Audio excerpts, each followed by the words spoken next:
अवधूत चिंतन श्री गुरुदेव दत्त. श्री स्वामी समर्थ. आज आहे पौष महिन्यातला रविवार. सूर्यनारायणचे व्रत करण्याचा दिवस.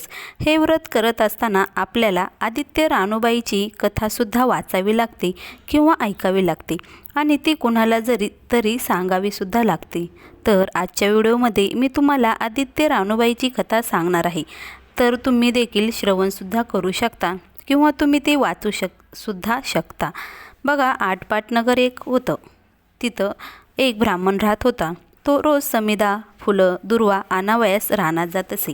तिथं नागकन्या, देवकन्या वसा वसत होत्या. ब्राह्मणानं त्यांना विचारले, कसला वसा वसता? तो मला सांगा. तुला रे वसा कशाला? उतशील, मातशील, घेतला वसा टाकून देशील. ब्राह्मण म्हणाला, उतणार नाही, मातणार नाही, घेतला वसा टाकणार नाही. तेव्हा त्या म्हणाल्या, श्रावण मासी पहिल्या आदित्यवारी न बोलता उठावं, सैचेल वस्त्रासहित स्नान करून अग्रोदक पाणी आणावं, विड्याच्या पानावर रक्तचंदनाची आदित्य रानूबाई काढावी, 6 रेषाचं मंडळ करावं, 6 सुताचं तातू करावा, त्याच 6 गाठी द्याव्यात, पान फुल व्हावं, पूजा करावी, पानाचा विडा, फुलांचा झेला, धूप, गुळ खोबऱ्याचा नैवेद्य दाखवावा, 6 मास चाळावी, 6 मास पाळावी, मागी रथसप्तमी संपूर्ण करावी, संपूर्णास गुळाच्या पोळ्या, बोरण्याची खीर, लोणकडं तूप असावं, मिहून सेऊ सांगावं, असेल तर चिरगोळी द्यावी, नसेल तर जोड कळशी द्यावी, तेही नसेल तर 2 पैसे दक्षिणा द्यावी आणि आपल्या वसाचं उद्यापन करावं. असा वसा ब्राह्मणाने केला. त्याला सूर्यनारायण प्रसन्न झाले, भाग्यलक्ष्मी आली. तेव्हा राजाच्या राणीनं ब्राह्मणास बोलावणं पाठवलं. ब्राह्मण खूप घाबरला, थरथर कापू लागला.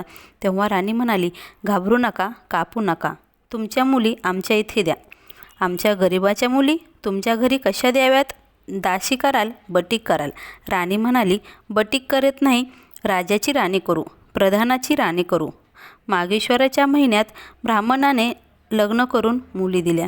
एका राजाच्या घरी दिली, एक प्रधानाच्या घरी दिली. पण गेल्या पावली मुलींचा समाचार घेतला नाही. 12 वर्षांनी समाचारास ब्राह्मण निघाला. राजाच्या लेकी बसव्यास पाठ दिला, पाय धुवास पाणी दिलं. म्हणाली, बाबा गूळ घ्या, पाणी घ्या. ब्राह्मण म्हणाला, गूळ खात नाही, पाणी पित नाही. आधी माझी कहाणी करायची आहे, ती तू ऐक. तुमची कहाणी ऐकायला मला वेळ नाही. राजा आता शिकारीला जाणार आहे, त्यांना जेवायला उशीर होईल. ब्राह्मणाच्या मनात राग आला. तोच राग मनात धरून ब्राह्मण तिथून निघून गेला आणि प्रधानाच्या घरी आला. वडिलांना पाहताच लेकीनं बसावास पाठ दिला, पाय धुवायला पाणी दिलं, गूळ पाणी दिलं. गूळ खात नाही, पाणी पित नाही, माझी कहाणी आहे, तू अगोदर ऐक. तुमची कहाणी नको ऐको तर कोणाची ऐको? ती म्हणाली, तुमची कहाणी मी नक्कीच ऐकील. ती घरात गेली, उतरंडीची 6 मोती आणली. तिने आपण घेतली व 3 वडिलांच्या हातात दिली. वडिलांनी सांगितलेली कहाणी मन लावून एकाग्रतेने ऐकली. नंतर जेवून खाऊन वडील आपल्या घरी आले. बायकोनं मुलीचा समाचार विचारला. जिनं कहाणी ऐकली नाही ती गरीब आणि दुःखी कष्टी झाली आणि जिनं कहाणी ऐकली ती मोठ्या सुखात आहे. इकडे जी गरीब झाली होती तिनं आपल्या मुलाला श्रीमंत मावशीकडून काही दिलं तर घेऊन येण्यास सांगितलं. पहिल्या आदित्यवारी पहिला मुलगा उठला, तळ्याच्या पाळी जाऊन उभा राहिला. तिथे प्रधानाच्या दासी होत्या. प्रधानाच्या दासीनं राणीला सांगितलं, तुमच्या बहिणीचा मुलगा आला आहे. कसा आला आहे? का आला आहे? तर त्या म्हणाल्या, फाटकं नेसलं आहे, तुटकं पांघरलं आहे, तळ्याच्या काठी उभा राहिला आहे, परसदारानं घेऊन या. परसदारानं घेऊन आल्या. नाऊ माकू घातलं, पितांबर नेसायला दिलं, जेऊ खाऊ घातलं, कोहळा पोकरून 2 मोहरा भरल्या व सांभाळून घरी घेऊन जाण्यास सांगितलं.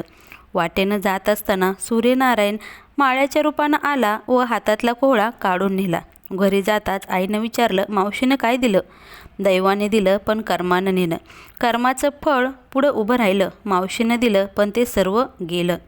दुसऱ्या आदित्यवारी दुसरा मुलगा गेला. प्रधानाच्या राणीनं त्याला घरी नेलं.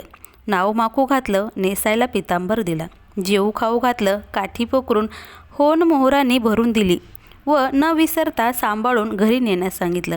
वाटेत सूर्यनारायण गुराखाच्या रूपानं आला व काठी काढून घेतली. घरी गेला. घडलेली गोष्ट राणीला सांगितली. दैवाने दिलं पण कर्मानं नेलं. तिसऱ्या आदित्यवारी तिसरा मुलगा गेला. तळ्याच्या काठी उभा राहिला. त्यालाही पहिल्यासारखंच प्रधानाच्या घरी नेऊन त्याचा योग्य आदर सत्कार केला व नारळ पोखरून होणामोहराने भरून दिला व सांभाळून घरी नेण्यास सांगितले. घरी जाताना विहिरीच्या काठी नारळ ठेवून पाणी प्यायला विहिरीत उतरला. तोच नारळ गडगडत विहिरीत पडला. घरी जाऊन आईला सांगितलं, आई ग, मावशीनं दिलं, पण दैवानं ते सर्व बुडालं. चौथ्या आदितवारी चौथा मुलगा गेला. तळ्याच्या काठी उभा राहिला. त्यालाही पहिल्यासारखंच राणीनं घरी नेलं. त्याचा योग्य आदर सत्कार केला. त्याला दह्याची शिदोरी होणामोहरा घालून बरोबर दिली. सूर्यनारायणाच्या घारीच्या रूपानं आला व शिदोरी घेऊन गेला. घरी येऊन आईला सांगितलं, आई, मावशीनं दिलं, पण दैवानं ते सर्व नेलं.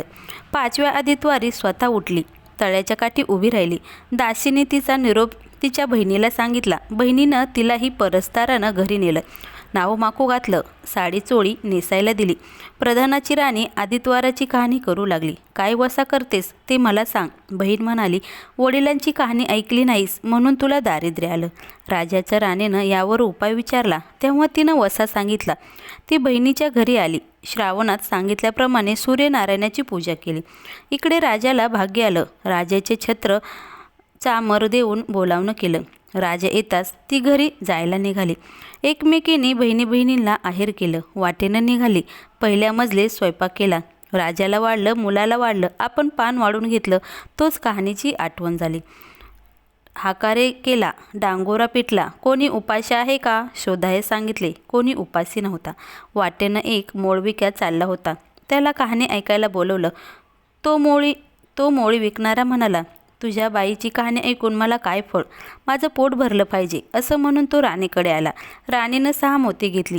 3 त्याला दिली व 3 आपल्या हातात ठेवली व मनोभावी कहाणी सांगितली.